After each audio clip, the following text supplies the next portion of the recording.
A prop is anything an actor handles on their person, on their body during a scene. If I hold this hat and I go, here, have this hat. What is this hat? Oh my God, there's a secret map on this hat. This is a prop. I mean, it's a real gray area. There's a lot of work between props, set deck, and costumes because of the interpretation of what's going on in the scene. If I wear this hat and never refer to it, it's just on my head, it's a costume. If this hat is on a hook behind my head on the wall, it's set dressing. Construction will build a set deck, and paint will get it prepared. We work with the actors. We bring the sets to life. Now we know what a prop is.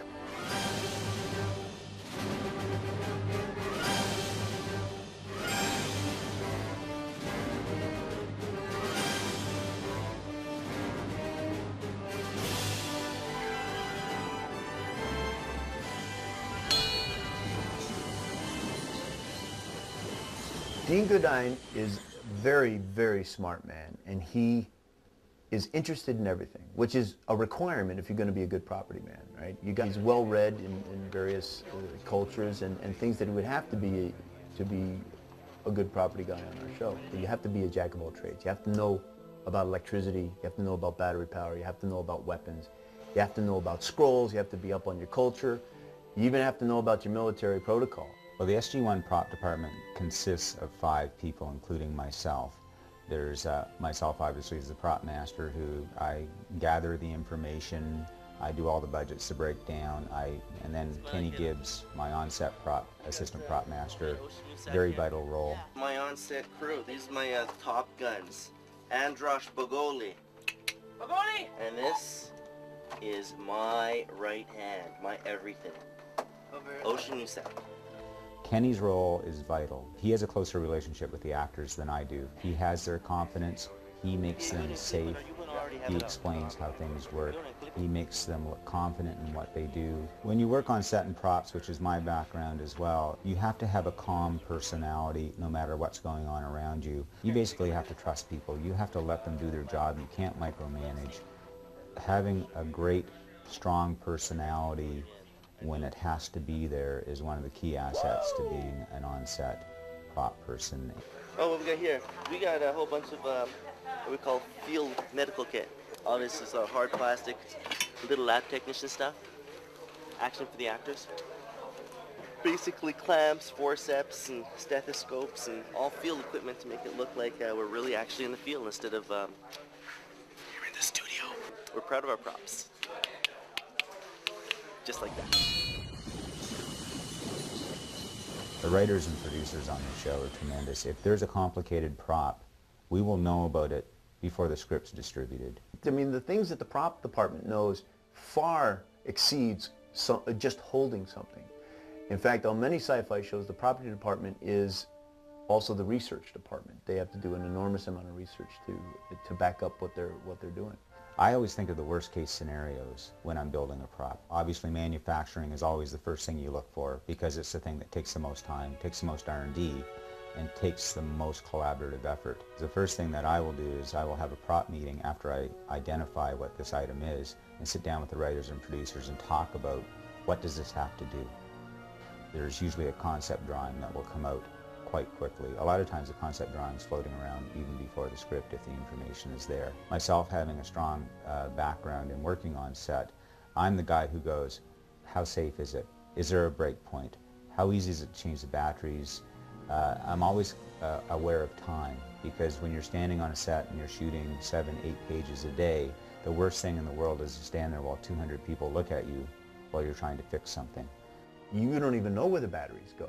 And from what I've been told, sometimes you have to break the thing open to put the battery in. And of course, these guys are just sweating and their butt cheeks are just slammed shut from the stress. Well, welcome everybody to the Stargate SG-1 and Atlantis lockup. We have 3 lockups, but this is our largest one. It holds the most props that we have. We always start here because rather than go out and try to source briefcases and different things, we'll always start here to see what we already have because in all honesty, sometimes we don't even know what we have because there's just so much of it. To your right is all of our incidentals and all the stuff we use every day, part of the props kit. Oh, look at this. Staff of the Ori. The new bad guys. Oh, the prior staff. Yeah, it's pretty cool. How about this, huh? This is a great new prop. All the electronics are held in here because we have a little light switch here that throws that on. Batteries going here at the bottom. Right here. What do you do exactly? So basically what we have in here is we store all our alien props in this area, and as you can see, those of you who are watching season 9, these are the prior staffs. The longtime fans of the show know this weapon well, and when we go to the model shop, you're going to see a new version being worked on of this weapon for season 9. We have the subspace communicator, which is what transports Vala and Daniel back in time. Is it powered by nuclear fusion? What powers these things? Well, batteries.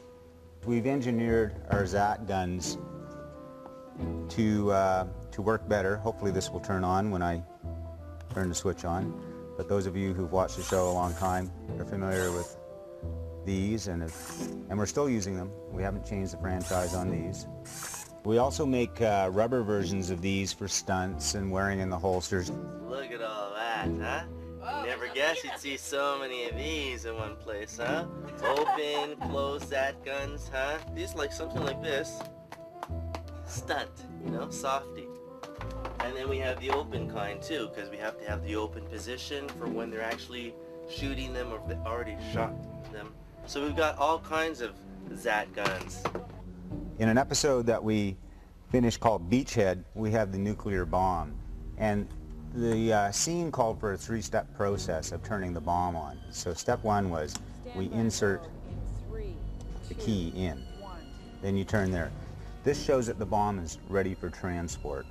Now then the second stage of the scene was that we wanted the bomb to be armed. And then you push this button, and now that shows that the bomb is armed. Now the scene called for Mitchell to actually use this remote. We just made a dummy remote with a red button. Weapon is now in mode 1. We had this buried in the dirt. Kenny's off to the side and he sees Mitchell hit his red button. This shows us that we're ready now. It's like, okay, we better beam back to the Prometheus or we're going to be in a whole lot of trouble. Fire! Last chance!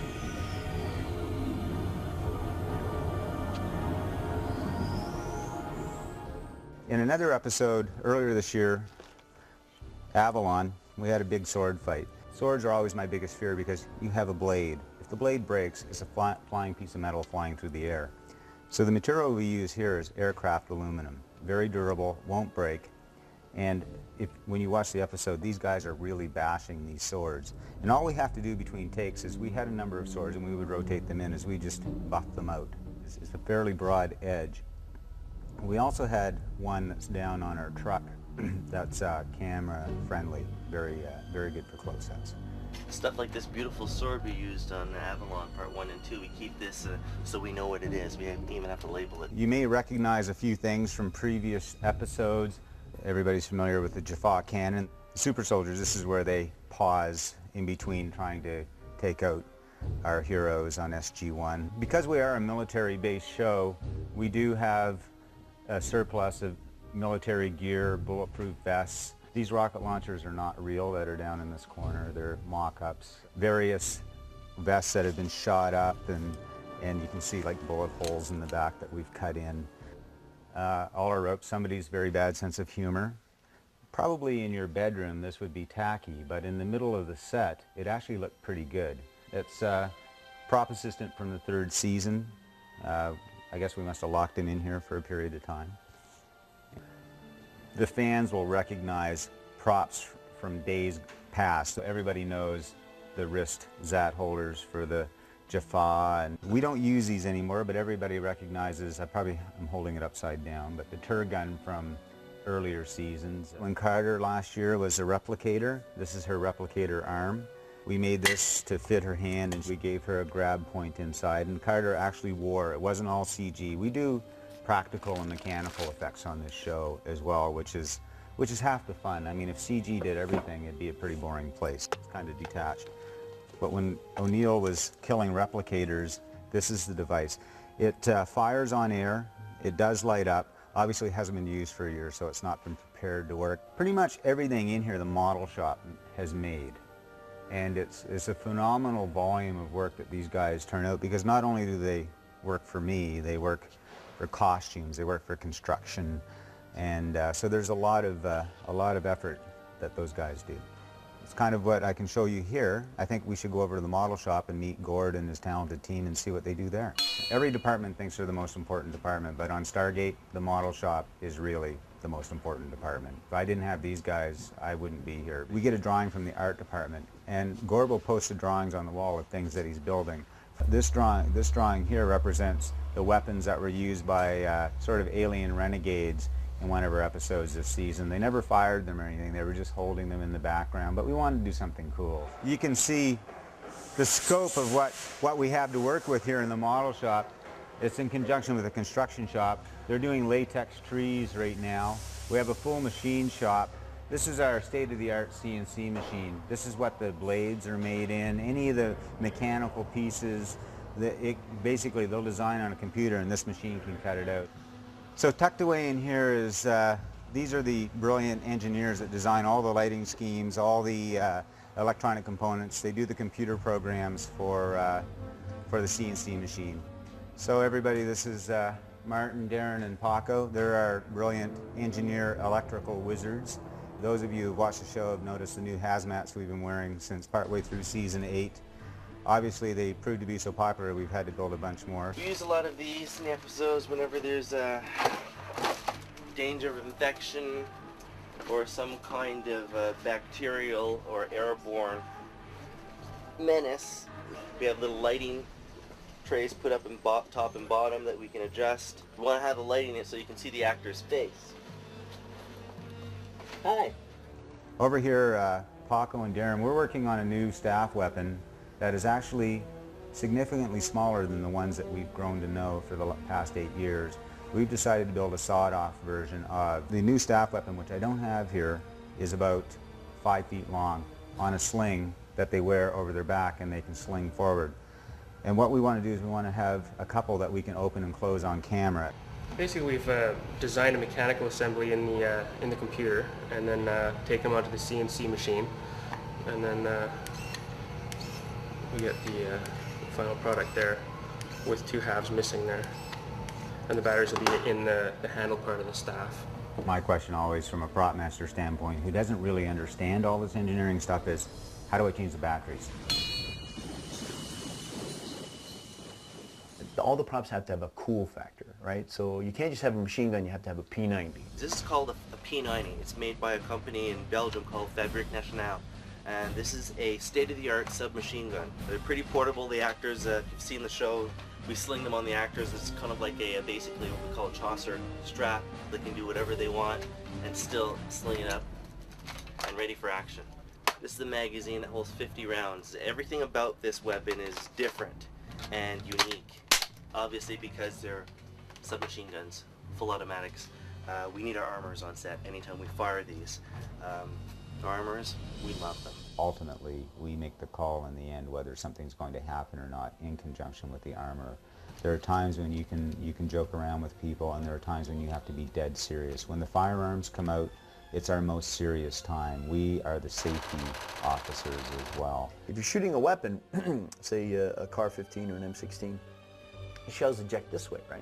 So a lot of times you'll see a bunch of guys lined up, and they've all got their guns pointed different ways so that they won't be ejecting hot shells into the guy next to them. With the P90, you don't have to do that. The shells drop straight down, so you can just have a bunch of guys lined up right next to each other. I mean, it's a very film-friendly weapon, the P90. Last year we had some crazy scheduling stuff. We'd had to prep several episodes at one time, and also we had to show up with a bunch of different wardrobe and props and different things that all had to be happening on the same exact day. So we'd be doing 3 episodes on the same day. And wouldn't you know, he did a great job. I mean, they never let us down. They always come through for us. We got to a point where SG-1 was supposed to be kind of in its last season, but the fans love it so much, they just won't let us go. We were about to raid a warehouse, and I had a bunch of SWAT guys. Amanda Tapping didn't have any body armor, no protection. And we realized that we had traffic control, 2 policemen. We approached them and said, can we rent your vest from you? So they stripped down to their t-shirts, gave us the vests. So they were using real body armor from the Vancouver Police Department.